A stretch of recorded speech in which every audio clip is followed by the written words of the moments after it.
Hey everybody, welcome to the Faith and Fandom podcast, which is now found on the Love Thy Nerd network, where you can find lots of other cool, nerdy, faith-centric, faith-adjacent, and otherwise podcasts. And today I am joined by Lyle Pollard, visual artist. You do a lot of different styles of art, but Lyle makes pretty things. And so introduce yourself. Tell people who you are, man. Well, I am Lyle, obviously. I'm just shy of 6 foot, which is kind of cool, but not cool enough. I have 2 awesome children, and I like to draw all kinds of nerdy stuff, usually when I'm not supposed to be. Ask my employers. But I do a book called Tribulations for Highburn Studios. I'm working on that presently. It's on issue 3. I did some wonderful book with a sheep on the cover. Right, and it's made out of tape, like a cassette tape. I did it with some writer dude. I can never pronounce his last name correctly. No. But anyway, he's got some podcast. So yeah, I did that recently. That was a pretty big deal. So you've done a good bit of... Go ahead. I just say you've been all over the place. But you said, speaking of your employers, what's your day job? My day job is I actually work for the SVU Department of Law and Order. No, that was a TV show. I actually design and create signs. So if you go around the town of Smithfield, Four Oaks, in that area, and you see a sign, there's a better than even chance I made it. So signs on buildings. We also do graphics on cars. I get to wrap cars, which is good because when I'm not nerding and doing that kind of stuff, I'm usually driving an old car. So cars are like the other thing, as if I needed another money absorbing habit. One thing, because I've kind of been in that world now for a couple months, because did I tell you about my new job? Do you know about that? No, you have not. You have not updated me on that. Okay. Life has been lifing. Somewhere around the end of January, I got a call from Robinson Community College, and I'm in charge of all of their graphics, social media, marketing, and stuff. Or I'm assistant in charge. It's a 2-person department, but I spend my daylight hours now designing billboards and car wraps and stuff on cars. So we kind of do a similar thing now. Well, all right. Wonder Designer powers activate! Yay! But no, it's just do you find like that kind of eats your creative ability by the end of the day? No, not at all. It's the opposite, because when I have to create what someone else has painstakingly and boringly told me to create, getting home and to do whatever I want is so much more freeing. I mean, it's think about this. Your book, working on your book was fun, and I could work on it and add my own little touches to it. So it was a collaborative effort. I've had customers come in there and they ask for a design, and I get a design to them, and it's wonderful. And I put all this time to it. And then I get that wonderful, and pardon me doing the Johnston County accent.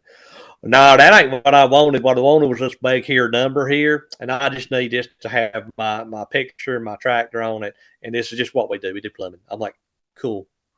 All right, let me scrap everything I've done and do what you want to do. And by the time I get to the most simple and banal design, they're happy. Sometimes I get to do really cool things, but then there's always that one person who's like, no, make it simpler. Make it less creative. No, that looks too cool. Okay, thanks. So yeah, when I get home, it's like, oh, good. And the kid's like, Daddy, could you draw Colossus throwing Wolverine through a sentinel head? And I was like, yes, let's do that today. Totally ready to do that anytime. Just whatever you want to do, kid. Yeah. What else y'all want me to draw? More Red Hood, Daddy. Yeah, I know. Scarlet Spider, totally. Yeah, Daddy, can you draw Scarlet Spider? Totally, got it. Yeah. Whatever. Always easier to draw things you want when you had to draw things you don't. So I literally am at the point where at the end of the day, because I do that type of stuff for church, that's my air quotes real job, and then I do it for the college. And by the time I do the college stuff, I don't have any bandwidth mentally left to do church stuff. And then I definitely don't have any for creative stuff. And so I feel not that I'm always trying to make stuff, but it's just I feel like it saps my brain power. So you're a better man. I understand that. I don't. No, I have this weird problem. Is honestly, is the two little people that live in this house. Gavin, especially, he is just thirsting for knowledge of '90s comics, which is like 50% of this is dedicated to that. The other 50 is car and movie knowledge. So, and then, there's some Bible quotes back here. And then somewhere in here is memory of like anniversaries and stuff, I think. So I'm pretty good at that too. But yeah, but he comes up, Daddy, because I said something and I knew it was wrong when I said it. But before I could correct myself, I said, maybe he's like a luchador like Bane was. He goes, Bane was a luchador. He grew up in a South American prison. I'm like, dude, I know that. He goes, but that's not what you said. That's not what happened. I read it. I read it in the Nightfall trade you got me, Dad. I'm like, oh. He was a luchador in the animated series, though. Yeah, the animated series he was. And he's like, yeah, but that's not the one we're talking about. I'm like, okay. So, I mean, literally in front of me, if there wasn't a mess in front of me, I'd turn around, you would see his Easter present, which was the Batman animated series bike from McFarlane Toys with the Batman animated series Batman writing on it. That's awesome. So that was his he's trying to get all the McFarlane animated toys. That's like his goal. So far, he's doing great. He got the Condiment King Build-A-Figure. He had a fit over that. So I didn't even know that was a thing. But and then yeah. There's it was a Target. I can't remember if it's a Target 4-pack, but you got a Batman, Robin, Scarecrow, and Mr. Freeze. And Mr. Freeze is awesome. Oh my gosh! And they're all like cell shaded. So yeah, you got those, and it came with the pieces to build Condiment King. See, that's fantastic. So yeah, he's got those in. And then the new set is I don't think it has a Build-A-Figure, but it's got the reboot Batman costume with just the black bat, and the grayish like yellow belt. Yeah. And then they got Two-Face and Killer Croc that comes with Baby Doll, the reboot Baby Doll. And then it's Batman anime series reboot Batgirl, which is the better suit because the previous suit's just, Batman's suit on a girl, yeah. Which is now I did see the one with Baby Doll and I was impressed with that. But I was also that's creepy. So is. on your like actual art stuff, like how did your art journey start? He-Man. Okay. 5 years old. But like 4 or 5 years old, I was actually over at my dad's cousin's house, Joey, and he was we were watching cartoons like every kid in the best period for cartoons, the 80s. Like really, I mean, Transformers, He-Man, G.I. Joe, Voltron, all that stuff. So I don't disagree with you, but we are hitting a good stride right about now.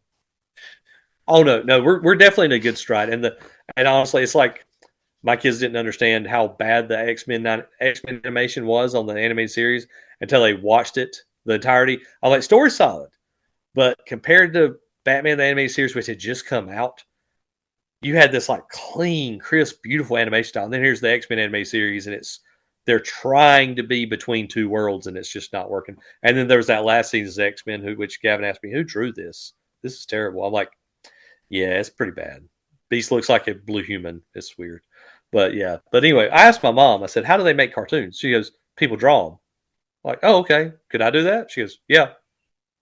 Is literally that's the whole conversation. So I sat and I started drawing, and my kindergarten teacher saw it, and she actually hung up my He-Man drawings around the room and actually went to use her teacher resources to print out a He-Man and Battle Cat to put on the wall, like an actual like coloring style He-Man and Battle Cat on the wall. And it like was because she and my mom were friends, I guess. And she's like, oh, I'll put that on the wall for him. So I was the only kindergarten class that had a He-Man on the wall. So I was like, that's pretty awesome. So that is pretty awesome. Yeah. So I know you would think it started with Spider-Man, but that was my first comic. My mom got it for me, but I didn't realize the importance of it till I was 20 because she got me a book and she had, here, I got you a Spider-Man comic. And I love Spider-Man anyway, because once again, 80s cartoons, super 90s, 80s, yeah. Spider-Man is, yeah, the Spider-Man has amazing friends. So I was like, oh, cool. And I looked at it and I couldn't read. I was 3. I'm not Sheldon Cooper or anything. All right. I was doing that. So flipped through it, saw pictures. Cool. Put it on a shelf, stayed between photo albums. My parents got divorced years later. The comic was no doubt destroyed in the ensuing chaos. And I looked for it thinking maybe it's somewhere in there. Always look for it. Couldn't find it. And Wizard, the one magazine we all miss, Wizard, back when it was good, I miss Toy had Fair. a was it? Oh, Toy Fair was awesome too. Especially when people would do their own like little dioramas and stuff. I always love that. And that somebody made a custom Space Ghost out of a Batman animated series figure, and I thought that was sick. So, but I went on there and I was looking at it, and I was reading Wizard, and it said the 50 greatest comic stories of all time, and it was mixed in with the what you call it, with the like price guide. So they had a sort, and there's the cover to the comic I had growing up. I'm like, oh my gosh, that's it. And it's like one of the greatest stories of all time. I'm like, okay. So I'm like, I got to go buy this. Went to Foundation's Edge in Raleigh, which was where I used to go at the time near NC State because it was the only comic store around at the time. And I go up there and found it for like $2. I was like, okay. $2, went home, read it, and immediately wept when I found out what it was. Because I realized why she'd wanted me to read this comic at 3 years old. And it was the kid who collected Spider-Man, which if you've never read it, go to a comic shop, spend a whopping $2 to $5, read it, and see how good a comic can actually be. Because that's really just a great one. It's nothing. The first is just a random fight between him and Thunderball, and then the second half is just a backup story, which should be nothing, and is just back before it was a commonplace to everybody try to win an Eisner every 6 weeks by doing some heartfelt tale. This was like just in there. It's like, wow. So I realized why she gotten that for me. So I still have it in there. That's one of the comics that goes in my coffin and goes into the ground with me. Okay. Weird as it may sound, I'm like, yeah, that one goes in the coffin. Just throw it in there. That and my wedding band, clothes negotiable. Spider-Man suit underneath the suit, though, that's not negotiable. But there has to be that little. Why is your dad wearing a Spider-Man costume? Shh, we don't talk about that. So you went from drawing He-Man to like, how did this become a like? So let me ask you this too, like, in terms of amateur to professional, where do you rank yourself? It's weird because I feel like I'm supposed to be a professional now, but I always consider myself an amateur when I get around certain people. I don't know how that sounds weird. It's like Because remember a couple technically, if you years get paid ago, for something, you're a professional. yeah, that's true. So technically, I would consider myself very professional. But like, then we go to Heroes Con one year, and I'm sitting around, and it's cool because we're sitting with these people. But then as I'm talking to them, I'm like, I shouldn't be talking to people. They're better than me. But I was sitting around Ron Friends, who helped create the black costume, and worked on all those classic Spider-Man stories, and helped create Spider-Girl, who's like one of the best Spider-Man offshoot characters ever made. And but Miles before there was a Miles was Spider-Girl. Before there was Spider-Man, there was Spider-Girl, and she was Mayday. She's the best. That's why when I saw Baby Mayday in Spider-Verse, I'm like, let's get it going. Let's go and get her older now. Come on, we need this. Well, I'm sitting next to him, and Alex Saviuk, who drew Web of Spider-Man from like 100 issues, did the daily comic strip with Stan Lee, and it's like they're just sitting there talking to me like I'm a person instead of like a fanboy. I'm like, oh man, I'm supposed to be over there nerding out right now. I guess that was that. I don't know if it's just I'm just mature or really tired because it was Sunday, and you know how Heroes Con is. By the time it's Sunday, you're like, I'm tired. I can sleep now. But yeah, it was that moment when I realized I could talk to them without doing like a cousin Eddie did to Wayne Newton in Vegas Vacation, where he goes, "You need bodyguard? I'd die for you." You know, when I got out of that frame of mind, I guess I could consider myself less amateurish. I reserve all rights to freak out when I meet Todd McFarlane, though. Yeah. Just I'm gonna go completely 10-year-old, draw something on my hand. I don't know. I'm just gonna freak out. So well, that's I already know that. The one time that did you ever do XCon? Yeah. Yeah. Everybody has that badge of honor. If you haven't done XCon and have some tragically terrible XCon story, you haven't lived. So wait, when did you do XCon? I did XCon that year that they put McJunkin all the way down at the road with like 3 tables, but he was all the way at the end by himself, and there was no one else down there. And then Candace, if they don't know Candace, our friend Candace, mutual friend, she had her son in the costume. I can't remember what costume she'd made, but it was one of her magical, elaborate, awesome handmade costumes. As she came by, just mad as fire because she's like, they gave the costume contest to a Target Iron Man 3 costume. And it was, I'm like, do what? Yeah, kid in Iron Man 3 costume just walked up and won it. Didn't make anything. Just walked up with his plastic mask, held his hands out, and they said, "Yay, he's the winner." I'm like, that's terrible. Because I know, because you remember how much work Candace put into everything. Everything. That's probably 2016 then, probably, Yeah, it or had to be. 17. It had to be right. Okay. Somewhere around there. So I think it was that same year. Because, you know, we were talking before we started recording, different show promoters value different people for different reasons. Right. And um, Robin, that ran XCon for the majority of XCon's existence, gave me more credit than most people did. And there was one year, and I do think it was that year because that was the only year Candace was there. Um, Yeah. my spot was here is Bob Camp. I'm literally next Right. to Oh, Bob yeah, Camp, yeah. and then the dude who played Zorak was next to me. And then across from me, like from directly facing, was Ric Flair, Eugene from The Walking Dead, and the one Star Trek captain. That was a Vulcan, maybe. Maybe. I don't know. I don't know. I Star don't. Trek. I'm not strong in the Star Trek. I'm not either. But I was just like, I'm literally sitting beside Bob Camp. I'm like, why am I here? Like, why did you put me here? And then the other time was my at one of the early GalaxyCon Raleighs, they put me next to Tom King. Batman Tom King? Batman Tom King. Like Mr. Miracle Tom King? Yeah. Right? Yeah. Yeah. That the only other time anything happened like that to me was the last Heroes Con Stan was at, and they put me. You remember that one? I was right around the corner from him, Yeah. and so I'm like, where's Stan gonna sit? And I just looked, and he walks by, and I'm like, he's 3 tables from me. Yeah. I'm like, this is either gonna be the best show I've ever had, or it's gonna be the worst show I've ever had. And it was literally the best Heroes Con I've ever had because everybody's like, oh, cool, look at this guy. I'm like, yeah, look at me. Look at me pretending over here. I'm cool. I'm But hip. You but know? at that Heroes Con, it was this was the row. Me, Mirka Andolfo, if I'm saying her name right.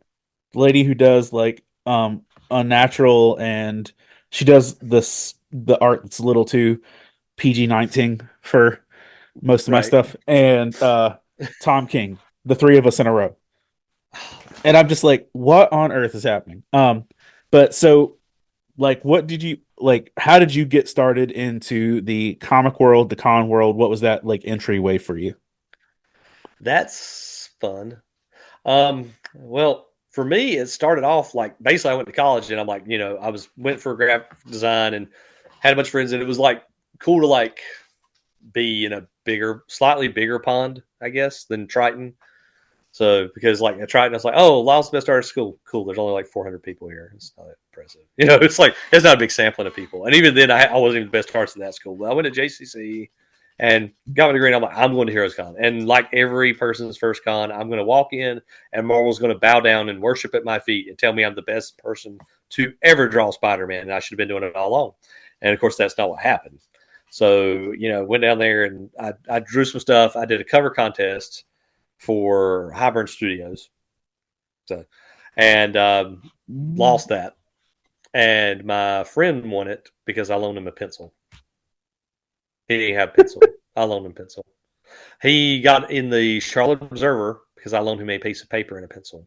And he was seen drawing a piece of artwork. And that same friend ended up in the Charlotte Observer, and I got nothing. So I'm just sitting there like getting one up by somebody who I've loaned all the materials for. So I don't loan out materials to many people. That's why it's shocking. The next time I did it was like at Myrtle Beach Comic Con, and me and you became friends. So it worked out, I guess. So sometimes you take a chance, sometimes you don't. And well, next year I came back, and this time I went out there and did another cover contest with Hopper again. And after that, they're like, oh man, and like I left the other guy at home this time. And then the time after that, I went back and did another thing with Mike. And this one, I knew him. I'd been talking to him a little bit, and did one. And the other guy entered, and he goes, "Wow, this one's terrible." And he was talking about his. He's like, "What is this baby hand he's drawing this girl with, and all this stuff?" And he looked at mine. And he's like, he goes, "That's really awesome composition." And then he started talking about giving me a book, which was cool. And the thing is, like, I kind of talked to him online. He was toying with Notion, but like what happened between there was I started dating my wife, and she kept talking about me and my best friend. I always talk about doing comics. Why don't you just sit down and do one? So she gave me the deadly ultimatum. Like, you need to do a comic or it's over. Like, what?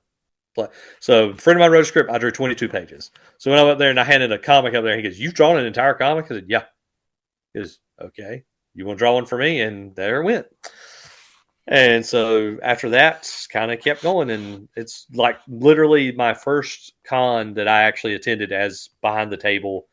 It was it was like 2 weeks after I was married. So we were married 2 weeks. We're going to our first Heroes Con together. So, and it's been there pretty much ever since. I mean, there's How been a long few has that years been I've for you? missed because that's easy because I was married. So 20 years as of May. Wow. So two decades. Can we edit that and pretend it was 10 years? Well, I've Hold been on, let me doing go dye my hair. I've been doing Let this me dye my 11 hair real quick. years, so yeah, Uh, you've got a solid so decade on just me. let me just get the gray zoomed in there so everybody can see that. Okay, it was once blonde. Just you see a little of the highlights there. It's just I'm like reverse rogue now. It's the weirdest thing. So So Gwen's a big. So yeah, Gwen's hoping her hair will do the rogue thing, but I'm like, it'll go opposite. You're just gonna look weird. Just dye it. Keep it dyed. so you got into doing your books that way. What's the like? What do you feel like your biggest credits are that you've pulled off so far? Let's see. There was a book I did, and this is just me. Like, it's one of those things that I think is cool. Because I actually did this one on my own. I didn't have much like help from anybody in it, and it's just I saw it online and threw it in my hat. My hat in the ring. It's one that very few people even know exists. There's a little book called Bots. It was a charity book for autism awareness back in 2000 and whatever, and Tim Sale actually did the cover for it, I think, or he did some artwork in it. But I'm like, cool, Tim Sale's doing it. And, he did Spider-Man Blue and Daredevil Yellow, which are just amazing books. And some little book called Batman Long Halloween, which I'm I was sure about to is not say, one of your that's favorites like ever. if you miss, I mean, I get You're that you waiting for did me to this. name that. I was like, you can't talk about Tim Sale and not do Batman. I was like, you can't just mention I Marvel. know, but I know I can't. And like I said, Dark Victory I didn't enjoy as much, but Dark Victory I didn't enjoy as much. But Long Halloween was on point. So, but like he was like, I was in that book with him. I'm like, cool. So wasn't it was just a pinup, but it was fun. And it was like, cool. I've got a book in there that I've signed that Tim Sale signed, and I worked on it. So kind of, I have a little top shelf of comics. I can say my name's in there. I got to work on one book, which was through Ape Entertainment, which film noir with Joe State, and it's just cover flats, or color flats rather, but it's a credit. My name's in it, but they didn't even save me a copy of the book. I found it in a dollar sale at like one of the comic stores around here, and I'm like, "Hey, I worked on this." Threw it in the dollar bin. Finally got a copy. So I'm like, "Look, it's your dad's name's in here somewhere." And you did something for So Archie yeah, too, right? I did. I did the Baltimore Comic Con book that had the Archie, and I actually got to put Monument from the lead character for Tribulations in there with Archie and Jughead up there.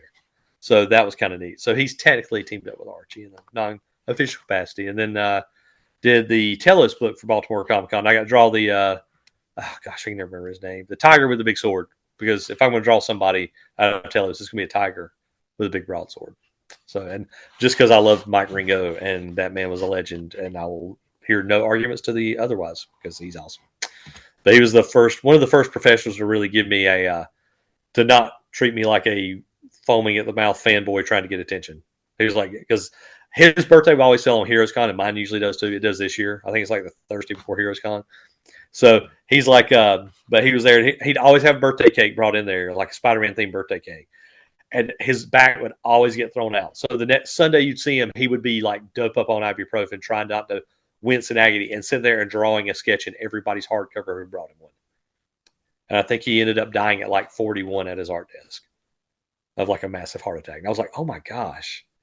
But it was just like, I mean, I saw him for his last Heroes Con, and like, it was the last one I met when I said, dude, I'm so, he goes, hey, I was wondering if you were here. And I was like, yeah, man, I'm sorry. I've been over there. I've been too busy doing sketch. He goes, that's a good thing. Usually you're not that busy, are you? I'm like, no. He goes, Who cares? Good. So, yeah, I'm sure you got something for me to sign. I said, yeah, of course. And so he signed it. That was the last time I talked to him, but he gave me like a congratulations. I was like, cool. So the first artist to ever give me any like constructive criticism was like Brian Stelfreeze, who I still nerd out because he's, as much as you loved him, Brian Stelfreeze's Batman is just Stelfreeze is great, dude. He's awesome. And like every time the kids like when he did that Storm piece last year at Heroes Con, and they're like, "Whoa!" I said, "That's Stelfreeze right there." I said, his color is just amazing when he gets in there. It's like the balance of it, the way he does it is heartbreaking. Don't try and follow that. Like I put gave me my first portfolio review actually, and he looks at me and he sees my obvious nervousness, and he goes, "Look, I'm gonna tell you this. You're doing a lot of things wrong, but you're doing some things right." He goes, "Your set is perfect." He's like, "Everything in this panel, in this story, stays where it's supposed to be. I don't see buildings jumping around and there's 15 different buildings that are all teleporting around. The character are clearly in a set, and you've got it mapped out in your head." I'm like, "Oh, thanks." He goes, but he goes, "You've got to quit fighting this paper, though." So what he goes, "It's obviously you versus this paper. Everybody is so stiff and planned out. You erased Hulk's arm 4 times on this, I bet." I'm like, maybe. He goes, "I can see all the outlines where you just had it there and you just second guessed yourself, and at least one of them was better." I'm like, yeah, probably. So he goes, "Yeah, just relax. You got to get more." He goes, "It'll come. You got to relax with time, and you'll get better at that." So, that's just one reason why I don't thumbnail out too much stuff when I draw it anymore. I just skip straight to the end because I find my stuff works better like that. Like I did a entire flocked book like that. Just kind of skip straight to it. No point in thumbnails. It's not going to work out. So yeah. So for you, plug, yeah. Oh, we'll plug. Don't worry. For where you've been so far and everything, and the stuff you've accomplished, what goals do you have still? Oh, you could literally. I know you're asking that question because you know what I'm going to say. Yeah. So there's obviously a goal in mind somewhere that if I could just think about it a little bit, if I could just aim up there to the top of that curio cabinet up there, and you can see there's a Spider-Man helmet because it's in my living room, and my wife is not happy with that. But I'm not going to take it down because it's too high and she can't reach it. And so yeah, but yeah, drawing that guy would be. That's one of those bucket list things. I'm like, well, you really want it for Marvel? The story's really that good. Ultimate Spider-Man is, by the way, just boom. I read the first one, and I didn't. Yeah. I had no beef with it. I just, for money's sake, I'm going to wait till it's in the trade. Oh no doubt. But I will say, when you get to issue 3, having daughters, you're going to nerd out pretty hard. Good. Like it's a father-daughter story, and it's beautiful, and I love it. But yeah, like drawing that guy. I don't care what it is. I'll draw if they bring back the Spider-Man Adventures based off the animated TV series, I will totally draw that. They'll just say, "Hey, would you draw this?" Yeah. Well, what do you care what the pay is? No, I'll draw it for free. It's fine. Just one time. That's it. You just want to professionally draw Spider-Man? Just one time. Put it and there's this blank spot on the wall right here. That's where the cover's going to go that I draw, and it's going to go right there. So somebody's going to break in and steal it one day. That'll be it. I just be like that. So but I'll finally have art. I'll have art where we're stealing them. So that'd be kind of cool. Yeah. Didn't realize that at the time because she wasn't allowed to say what for. But a few years back, Chris and I were doing the pull list, and we had a FUA on. And she had to end the podcast with us because she had a conference call with a company that she couldn't name at the time. Yeah, she literally got off the podcast with us to get on her meeting to do Spider-Verse. So signing off. And it's just signing off. She's like, she said on the podcast, "I've got an interview with a potential animation thing," and she couldn't tell us what it was at the time. And then we're like, "Oh, okie dokie." So she literally hung up with us and did Sony call. So maybe as soon as you hang up today, Try and said, it's rub that podcast juju towards you. like I said, and I've always told it. I'm I think I've told employers in the past 2 job interviews. If Marvel ever says we need to draw a Spider-Man comic, like, just so y'all know, I'm taking a 1 week sabbatical off this work. Just sorry, I'm out. What? I'm gonna take 1 week. I'm gonna get this comic turned in 1 week. That's my deadline. 1 week, I'm gonna have 22 pages done. And say, here you go. When I go, how did you do this? I'm like, because I gave you every second I had for a week, and I got this book done. So I can do this anytime y'all need me to. Call me. I'm like, and if you put in the black costume, 9 days. In Because 1 I week. want to do it better. Yeah. Yeah.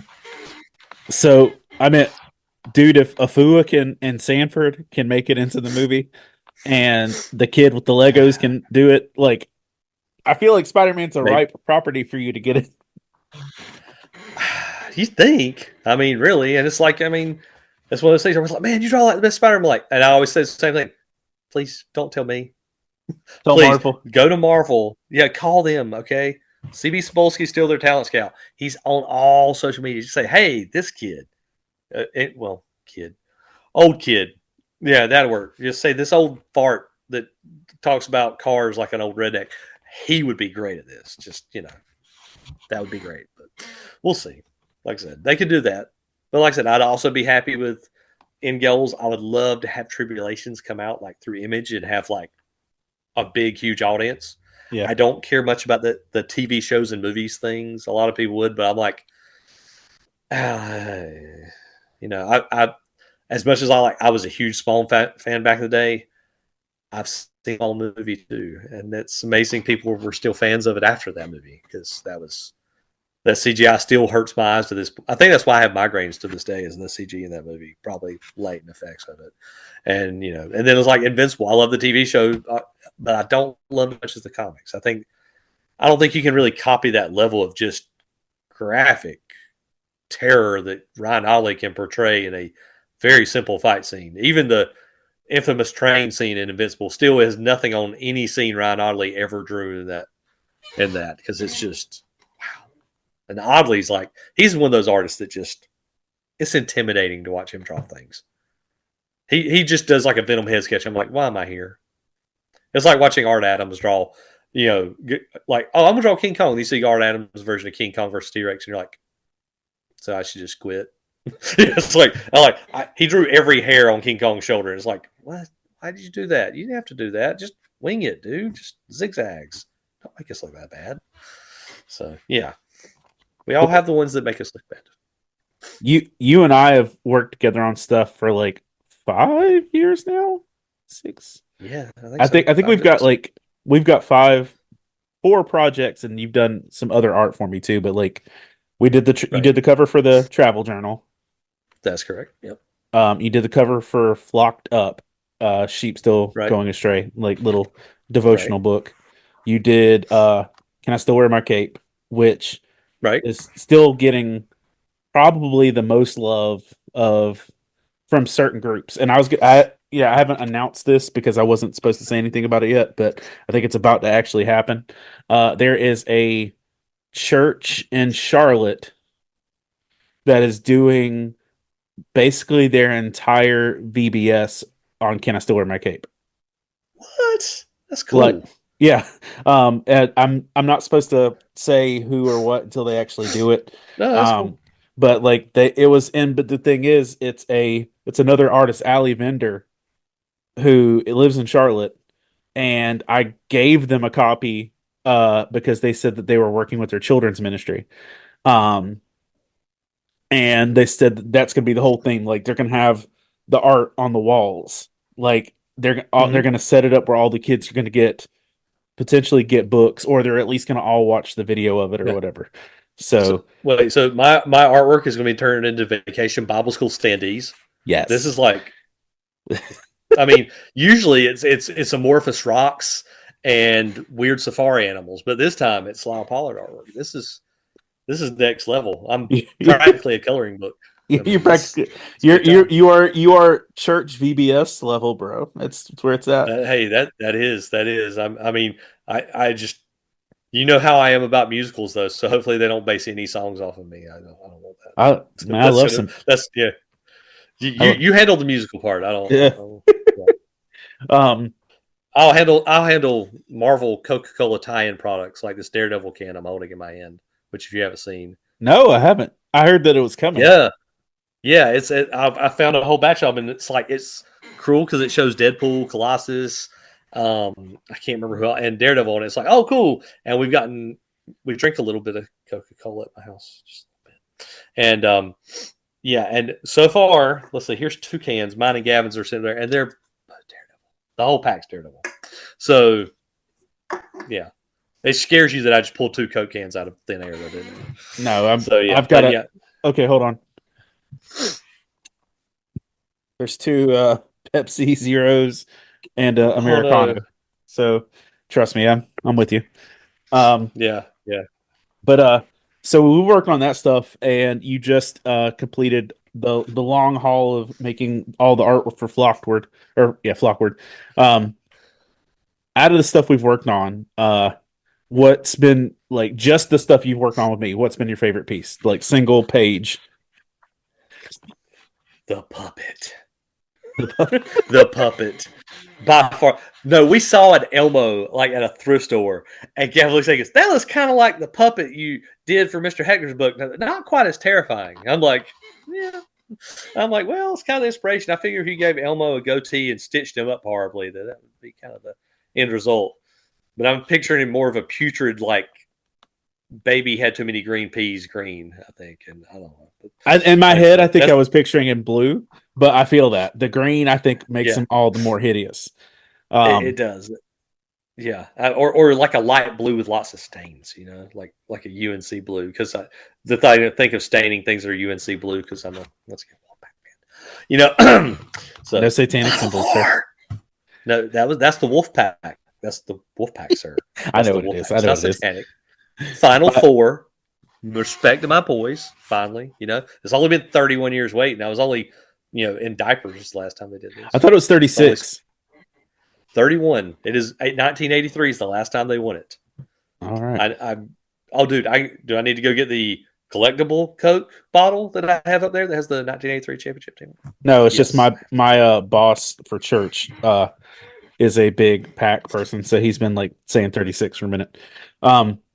Yeah, the puppet page was 36 would. Yeah.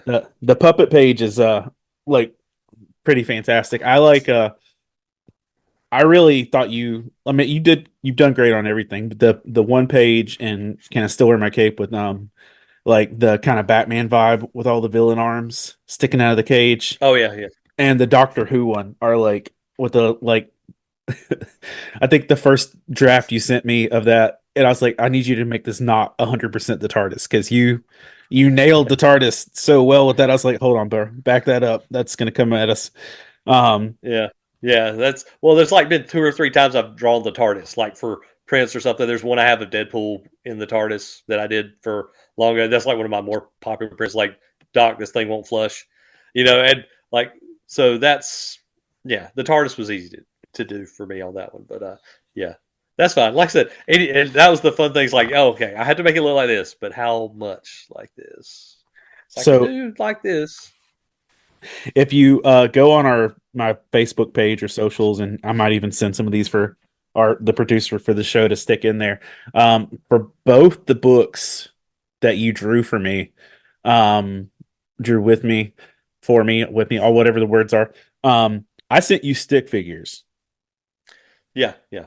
And you turned them into really, really, really detailed pages. And when you were talking about your set placement, like because you drew the whole book for Flockward chronologically. Is that how you do Yeah. things normally? Yeah, yeah. Yeah. I always draw it. I'm not like a movie director says, "Hey, we have these 3 scenes filmed in this set. We do this." No, which is probably a nightmare-inducing thing for some people because, like, okay, we're going to end up at this scene again. I could draw these all so I don't have to forget where this looks like. No, I have a portfolio next to this chair that I'm sitting in presently, where I would literally pull up your thing and flip and keep it open later here so I can make sure everything was laid out in the same way. And I think your main character's hair evolved throughout the course of the book yes. as I went back and looked. I like his hair was like kind of more disheveled, and before long he got like more stylized and like almost anime-ish with his hair. It may have been Gwen's fault because I think she had My Hero on in here too much while I was doing that. So his hair game definitely leveled up dramatically. yeah, But he's trying to impress a girl, so we had to do something. I mean, if he can't find some, if he couldn't get some product or something in that to impress a girl, then he's not But going to work out. one of the things that just like really impressed me just with your work is like because I knew the whole story just in stick figure form, and so like every time you flesh something out, I'm like more and more. I'm like the detail on the neighborhood in the first like 3 pages, Yeah. Was ridiculous. Like, I just remember you texted me, "Are you going to put this kind of detail into the whole thing?" And I was like, "Do you not want me to?" I'm not. Usually, I've had, "Hey, you need to add more," but not. Are you going to keep doing this? Because it's like I think it's like but I kept working. I'm like, this is not what a neighborhood would look like in like Lumberton or in Benson or something. Like where here I would live. There's got to be at least one broke down car in somebody's yard. There's got to be there's got to be this tree. There's got to be some underbrush. There's got to be some busted sidewalks. I tried to make it like, no offense, neighborhoods like you and I live in were like, not that perfect. Not you remember that episode of Chuck where he and Sarah pretended to be married? The neighborhood was like Stepford wife perfect. yeah, That's what I hate seeing like comic. It's like done like that. And that's once again, huge Tom McFarlane fan. I always loved the way he would draw. Like if you look at any of his Spider-Man work, everything's gritty and dirty. His New York is a filthy, wretched place to live, but like he goes to alleyways and everything's dirty. Like if there's tables, there's stuff all over tables, like it would be in this house. And it was always cool to see that. Now, somebody said if you're not going to make it look like a real place, don't do it. So drawing neighborhoods and having it work out. I still got kind of freaked out when you said I nailed the church. So that's weird. literally what I was about to talk about next. So, if you look at this, and again, you need to see the stick figures. I literally drew a triangle with a stick cross at the top, and that was all that was on the page. And this dude nailed the church I grew up in, down to the hallway, to the way the classroom looked, and I gave you very little description. And you like straight up manifested my church, and that I still get like vibes when I'm reading it or flipping through it or showing somebody else. I'm like, this is what this felt like. This is what this looked like. And so the first show that it was available at was Captain's in Charleston. And a dude picked it up there, hit me up the following week and said, "This was amazing. You've really got something here. When does issue 2 drop?" And I'm like, that's a great question. Hey, whenever I'm waiting on my stick figure script. Yeah. I'm like, whenever the stick figures get here, we'll start production. Well, I'm going to. I know that option A didn't pan out the way I was hoping for, so I'm going to be pitching at the Scout. Okay. Coming up soon, and because here's the thing, I want to move forward with it, but I actually want to be able to pay you more. Oh, that's fine. I'm cool with that. I mean, that's. I mean, I just bought a Z01 Camaro. It's out there in the driveway. I was hoping that I'd be able to pay it off. I'm kidding. We bought a Chevy Trax. We all quit a Chevy Trax. It's nothing like if anybody gets the Z01, it's me. It's not her. So. Well, that's the beautiful thing of Rosa doing this School of Math and Science. I'm like, oh, don't got to buy you a car until you graduate. Pew. Yeah. It's like, because you're not driving in Durham. Oh no, that's a terrible idea. Yeah. But so what's the process in your mind of going from stick figures to a ton of detail? Honestly, yeah. I mean, you kind of had enough detail there that I could tell kind of what you're going for. And honestly, it's just a matter of throwing something at the wall. Like I said, I don't mind ever throwing it. Like I think I threw the first designs I threw at you, they were too old. Like I think I had them like more mid-teenagers, like 16, 17-ish. You want them like barely into high school, maybe late middle school. So I was like, I'm like, okay, so de-aging them, but don't know. I mean, just they had a vibe to it from reading the script and kind of like going from there, and and obviously the kid with the fro was easier to draw than the other one because he's Yeah. The Kyle Broflovsky without his hat on hair. I was like, oh, cool, I Yeah. can do that. So yeah, like I said, and because they're kids, they're still kids. You can give them the exaggerated features and stuff like prepubescent kids have, like ears too big, nose too big, chin too small. That they'll grow into a phase, which some of us are still waiting to get that extra half inch to be 6 foot, but giving up. Listen, dude, I'm just trying not to be the shortest person in my house. I, Gavin's almost as tall as Gwen is, so it's getting kind of weird. So I'm gonna stop feeding him. I think that's what I think I'm allowed to do that as his parent, that I can stop feeding him and he doesn't grow anymore. So, but then again, yeah. Sorry. I was just gonna say, one of the things that was also really impressive is the 2-page splash of the like first youth group look. I know you put a metric ton of detail into that, but like actually once it was printed and seeing how that looked, like when you actually opened it and it lined up perfect. I hope so. I hope so, because you just have that thing taped up on this artboard, and like I said, it's not like it was when my children were smaller, and like I used to draw that 5-piece connecting piece I used to have that I used to always sell at conventions. Oh, that Walking Dead one of all the people. Yeah, that one and the Star Wars one. Like I'd be working on it, and Gavin he used to love to get body slammed on the couch, so he'd jump up there and want me to like power bomb on the couch, which was fun, but that's also why we need a new couch now. So, but like I'd like sit there and he'd get on the couch. I'd just do this. I throw my hands up and drop all my markers so that nothing would touch it. And I was like, I still have that paranoia when I'm doing a 2-page spread. Like, all right, there's a beagle and a boy and a girl somewhere in this house. And I'm like making sure they're not going to do it as I'm lining everything up across pages. And luckily it worked out. And like, but I've been in enough youth group rooms that made it all pretty easy for that. It's just trying to get all these kids like sitting in chairs like kids would sit, because kids don't just sit in chairs. No, they don't know how to sit yet. They don't know the exhaustion of finally a chair that we have where we plop and we like jelly roll over the chair like Jabba the Hutt. No, they don't understand that. They're like, oh, gosh, they're little bony protrusions just like jutting into the. You got to get that discomfort, that bad posture, and that they don't have to worry about how they're going to sleep tonight because their backs don't hurt. So well, dude, that was kind of the interesting. And then also one of the pages that's gotten the most love was you did a page of the and I think there wasn't even a script for this one. I just think I just told you, imagine him trying to imagine what church was going to be like. The montage thing, and like the horror montage. Yeah, it's like, oh, you're going to give me this one page and say, Lyle, do your worst. And I'm like, dude, right, you gave me a Gothic church, Resident Evil 4 monks, and a Scooby-Doo evil deacon pastor. And I was just like, yeah. I was like, I tried to go. That was impressive, man. Yeah, thanks. I was trying to go for that whole crucible look, the Puritans and the, witch hunt, trying to give it everything. Just like, what would a kid who's never really been to church think of church? He would think this is the most nightmare scenario he could imagine. Like, what's the worst case scenario?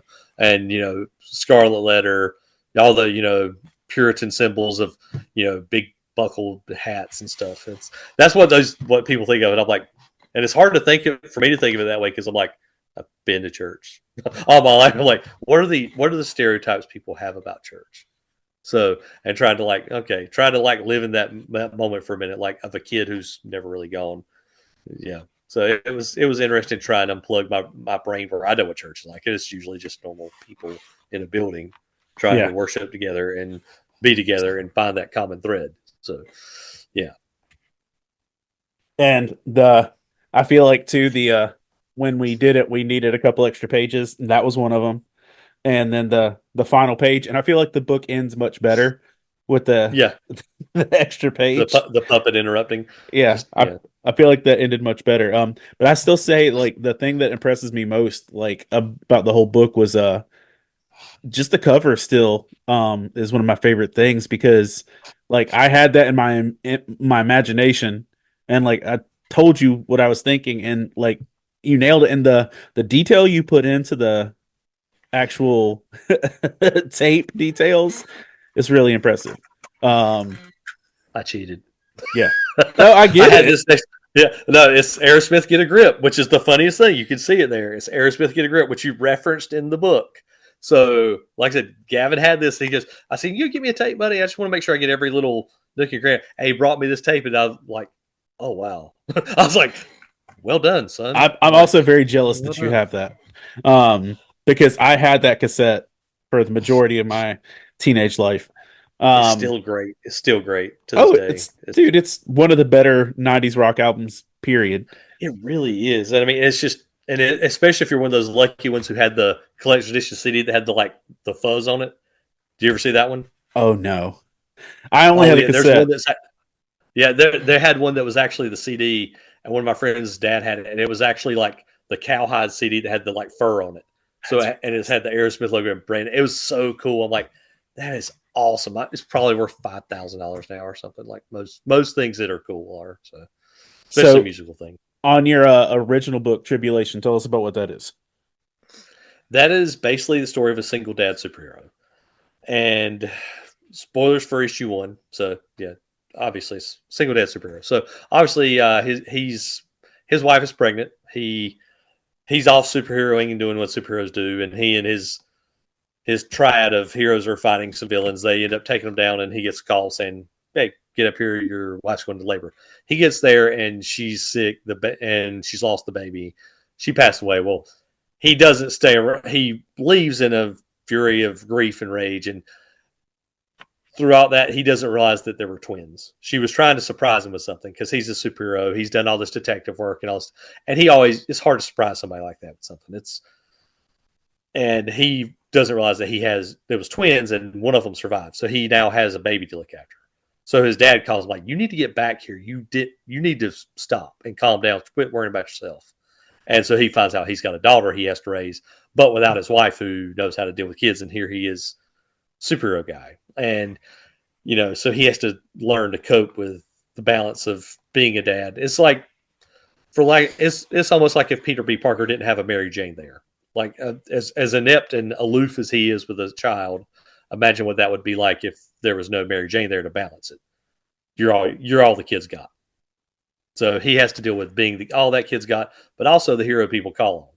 So he has to find a new balance for which one's more important.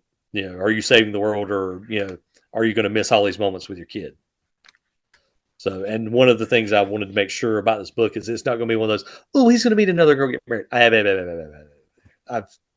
have no interest in really marrying the character off probably ever again, because I think that just kind of cheapens it. But I'm going to have him find people to rely on, and that's one of the more interesting things about writing it is seeing where that journey would take people. Because now we've lived long enough, we've known people who've passed away or people who've lost ones they loved, and how they deal with it. And it's strange watching how people deal with grief. Does that make sense? Like, we all deal with it dearly, but seeing how some people deal with it, they just off the wall ways to deal with it. And then what you might feel is normal is completely. And I think through the process of this book and life in general, I guess it's just there's no wrong way to grieve. Yeah. You have to get through it how you get through it. So I don't know. Maybe that's too smart for my book. Maybe I should save that for another book that's smarter. So maybe I should just pocket that saying for later. So, what issue are you up to now? I am on issue 4. My colorist has just got issue 2 is supposed to be out at the next show we go to. We're just hoping the publisher gets it back. It's been recolored, and then it's on to issue 3, which has been drawn for quite a bit. And then issue 4 is going to be a much different tone, and then issue 5 is going to be a standalone issue, which is going to be about a kid. Well, I don't want to spoil what it's going to be about, but this is one that Mike and me have talked about plotting out. He wanted to help with it. I'm like, yeah, sure. And then issue 6 is going to be getting into some. It's going to be one of those things where if I decide to make a trade paperback, it's going to end with issue 6 or 7, and that'll be the nice little collected version that people will buy while the single issues sit there at my table and collect dust. Because you can always read this. Well, oh, here's the whole book in one story. You can buy all these issues that I had printed. Well, one thing that I've seen that's just been kind of astonishing is like because we're used to selling books a little bit online, but primarily at shows, like is how always how it's been. Danny over at Ace Blade opened a TikTok shop, and he made a TikTok just for his comic, Really? where all he does is talk about his comic, and he can actually show you like the TikTok shop actually gives you a breakdown of what items you sell, and just in like a year or so of being on TikTok, he sold north of 250 copies of every issue he's done. Holy, that's weird. That's good. That's amazing. Yeah, and honestly, Danny's awesome. So I'm just incredibly happy for him because he's a super nice guy, and he's also had work done in his books by a certain couple of creators who are on this podcast. Oh yeah, yeah. That's technically my first comic book appearance is in Danny's Ace Blade #4, and you did the art for that too, which was dope. Yeah. That him looking over the city panel is still one of the coolest looking things. Yeah, it's just fun for me because my wife and I have always wanted to go to Las Vegas since we were engaged.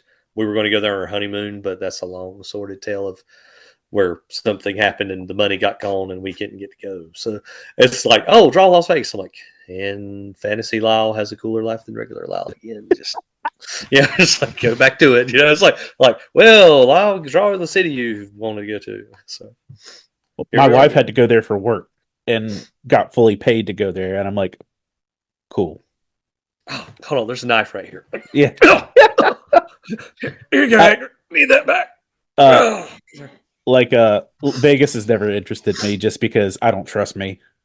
And like I'm I know I've got all the holiness and such, but that's a bad life choice. I have no like predilection towards gambling or any of the other stuff in there. We watched the show Las Vegas that used to have James Caan and Josh Duhamel. That we were literally watching that when we were dating. You're like, man, we should go there. Oh, cool. It's a sticker. I just realized I had this. I've been putting those in with the first batches of comics that went out. Cool. But so Tribulation. One of the things that we see, because when you're an independent artist making comics on your own, time frames are longer. Right. How hard is it for you to maintain not necessarily hope, but the vision of where your book's going when the time between inception and execution is so chunky? No, that's a fair question. It's not that hard for me because I've always kind of known where it's going, and it's just I think it's in a way the end products is the main goal, and as I've had longer to build up everything in my head, I think it works out better because now it's like I keep adding layers into things, and it's what used to be just a ham sandwich now has like 4 different meats and 3 cheeses. So, but no vegetables. We don't do that. Sorry, we don't do that here. So yeah, I think that's really like I've got 3 or 4 little scraps of paper where I'm like, what'd be cool if I added this. So as I've done the story, I'm like, this should happen, this should happen, this should happen. This should be this character's origin. And I'm like, I have to tell these stories because one thing that storytellers that I've noticed since I've been trying to tell stories is that when you get it done, you can't assume the reader knows anything. You have to tell them things. So it's like, oh no, I need to tell them this origin story before I wrap up things so they can see why these characters interact this way. I'm like, okay, so there's another issue. And it's like, next thing I'm like, man, I've got like 12 issues coming to this. It's like, man, I'll be like 90 when this is done. So if I keep going, Gavin will have to finish it one day. I mentioned this on like a recent episode of the pull list with Chris, but so I loaded Flockward to Kindle so that people could buy it on Kindle. Cool. It was a real process. Really? Um, well, I've never loaded a comic book before. Um, Right. and there's a whole separate, like where I've normally published books, even the kids' book, or like even Can I Still Wear My Cape, just a single page at a time. That's not Right. hard. The comic book process was like literally you have to highlight what panel you're on and where you want it to go if somebody clicks that panel. That sounds terrifying. It's tedious as all get out. So Yeah. literally, if Yeah. you start the book, it'll zoom in to just the first panel. You click the Kindle, it slides over to the next one, and like it's full motion now. It's great. It flows. It's beautiful on paper or digital paper. But here's the funny thing. Because this is where the conversation went. Because Chris was and I were talking about the fact that somebody at Bleeding Cool is saying that DC is using AI for their comics. It's someone at Bleeding Sure. Cool, and Yeah. take that for what it is. True. True. Your art, which I know painstakingly how it went, from pencil to Yeah. life. I had to get checked for AI 3 times. Ha. Lyle can suddenly draw as well as the computer. Yeah, and that's the thing. They're like, "Are you sure this isn't AI? Can you prove it?" And I'm like, literally, there's a photo of me sent to Amazon's publishers holding your giant pencil sketches like up here by my head of like, But as I tell people, like, I can promise you mine's not AI. It can draw way more accurate than I can. And then part of me wants to go, when they ask that, say, my CPU is a neural net processor, a learning computer. But Skynet switches off the switch when we went out alone, but they'll probably just start a whole thing.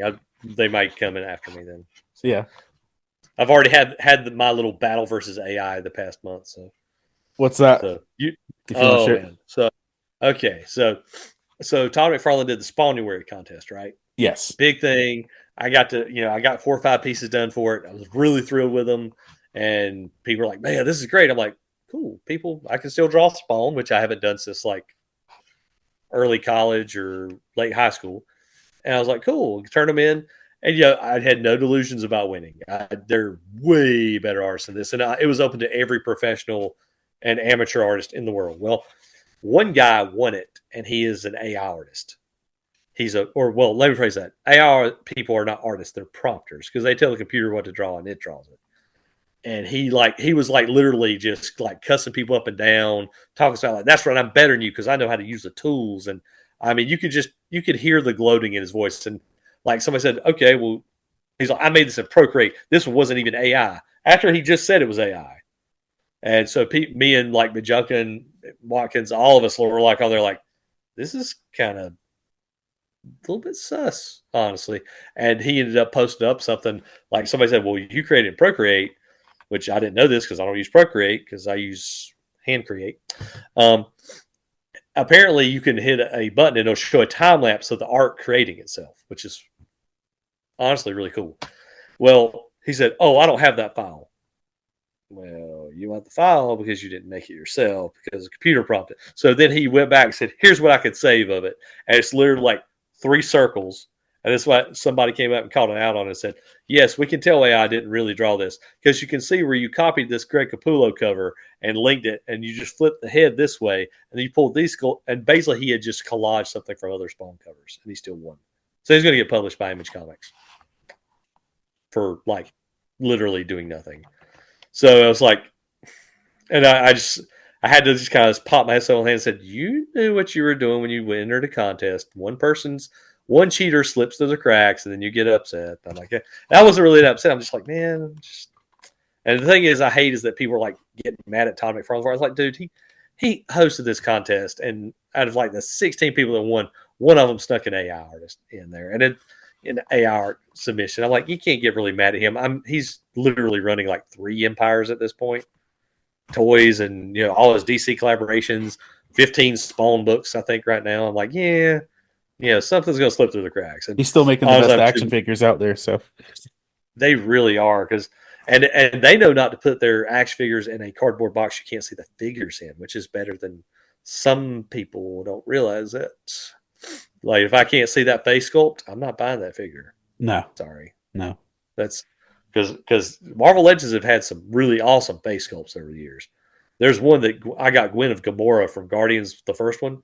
Dude, that is creepy. Like her face looks like somebody shrunk her down and took her like her life force and put her in a toy, and it's that good. And then every once in a while you get one that just looks like Peter Parker just had a real bad few years, and he just things got rough for him. And Tom Holland just really needs everybody to leave him alone, and that's what it looks like. So not all of them are great, but some of them are. But then McFarlane Toys comes out, and then like Gavin's got he's got the Lobo on the bike with dog. Like he saw that in the store and he freaked out. Hidden Temple Toys over in Selma. If you haven't been there, they got some cool stuff.